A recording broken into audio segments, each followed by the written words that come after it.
Un niño abre su plato y por primera vez en días hay comida. Pero lo que nadie ve es que esa comida no apareció por casualidad, no llegó sola y tampoco es solo un gesto pequeño. Detrás de eso hay un chico que hoy recibe insultos racistas, algunos tan graves que no se quedaron en redes, terminaron en un tribunal. Y lo más impactante no es eso, es que ese mismo chico, hace años, estaba exactamente en ese lugar, sin saber si iba a comer al día siguiente. Esta no es solo una historia de fútbol, ni de éxito, ni de talento. Es una historia de hambre, de decisiones difíciles y de cómo una sola persona puede incomodar a todo un sistema. Porque lo que empezó como una experiencia personal, terminó convirtiéndose en algo mucho más grande. Su nombre es Marcus Rashford, y lo que vivió cuando era niño no se quedó en el pasado. No fue solo un recuerdo duro que se supera y se olvida. Se convirtió en el motivo por el que, años después, decidió hacer algo que casi nadie en su posición se atreve a hacer. Y ahí es donde todo empieza a cambiar. Marcus creció en Manchester, en una familia donde el dinero no siempre alcanzaba y cada gasto tenía que pensarse más de una vez. Había días en los que comer no era algo seguro, no era una rutina, era cuestión de suerte. Hubo momentos en los que su madre hacía algo que él no entendía del todo. Decía que no tenía hambre, solo para que él pudiera comer.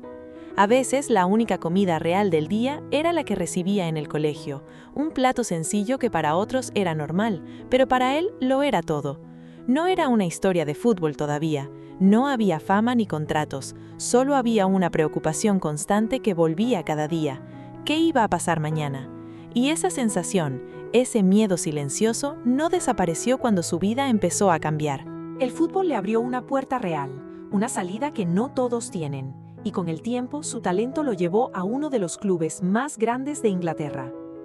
Todo cambió alrededor de él, estadios llenos, presión, contratos, una vida completamente distinta. Pero hubo algo que nunca desapareció, el recuerdo del hambre. En 2020, cuando las escuelas cerraron en Reino Unido, millones de niños perdieron algo más que clases. Perdieron su única comida segura del día. Marcus lo entendía mejor que nadie, porque él había estado ahí. Por eso decidió actuar.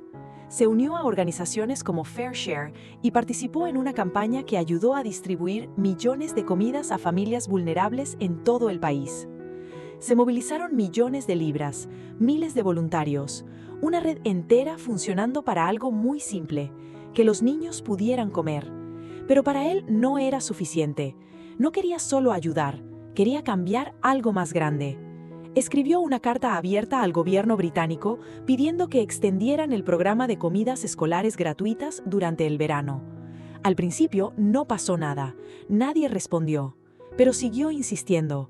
Habló públicamente, usó su voz y poco a poco millones de personas empezaron a escuchar. La presión creció, hasta que ocurrió algo que casi nadie esperaba. El gobierno tuvo que cambiar su decisión. Un futbolista, obligando a un gobierno a reaccionar.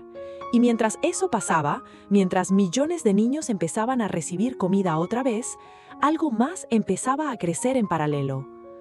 Pero mientras millones de niños empezaban a recibir comida otra vez, mientras las familias sentían ese pequeño alivio, algo completamente diferente estaba ocurriendo en paralelo.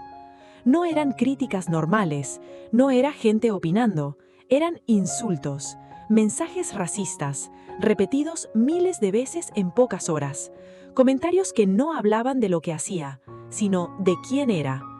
Uno de esos mensajes decía, «Vuelve a tu país», cuando él había nacido en Inglaterra. Y ahí es donde todo se vuelve incómodo, porque mientras un niño comía gracias a esas campañas, en otro lugar alguien lo atacaba por el color de su piel. No era solo odio en Internet. Algunos mensajes cruzaron una línea y dejaron de ser simples palabras. Uno de esos casos terminó en un tribunal. Por primera vez, una parte de todo ese odio tuvo consecuencias reales. Pero lo más impactante no es eso. Es que mientras todo esto pasaba, él no se detuvo. En una escuela pública, un niño abre su bandeja y mira dentro con esa mezcla de duda y esperanza que no debería existir en alguien tan pequeño. No hay cámaras, no hay titulares, nadie está mirando, pero para él ese momento lo es todo. Hay comida caliente, algo simple, algo que muchos dan por hecho, pero que para algunos no siempre está garantizado. Ese niño no sabe quién es Marcus Rashford, no conoce su historia, ni todo lo que tuvo que pasar para que ese plato llegara hasta ahí. Solo sabe una cosa: hoy puede comer. Y en otro momento, en otro lugar, ese niño podría haber sido él, sentado en silencio, esperando que alguien tomara una decisión que cambiara su día. Quizá por eso no se detuvo, quizá por eso siguió hablando, incluso cuando era más fácil callarse, porque entendía algo que no todos ven, que para algunos un plato de comida no es un detalle, es una diferencia real. El odio hace ruido. Se ve, se comparte, se repite una y otra vez. Pero el impacto funciona de otra manera, más silenciosa, más constante y muchas veces invisible. Mientras algunos critican, otros cambian algo real, aunque nadie esté mirando. Y esa diferencia no siempre es fácil de ver. La pregunta entonces no es qué dicen las personas en redes. La pregunta es otra. ¿Qué pesa más? ¿Lo que alguien dice o lo que hace cuando nadie está mirando? Si llegaste hasta aquí, no es casualidad.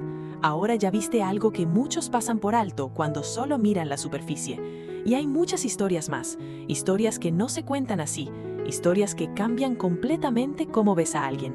Si quieres seguir descubriéndolas, ya sabes dónde encontrarlas.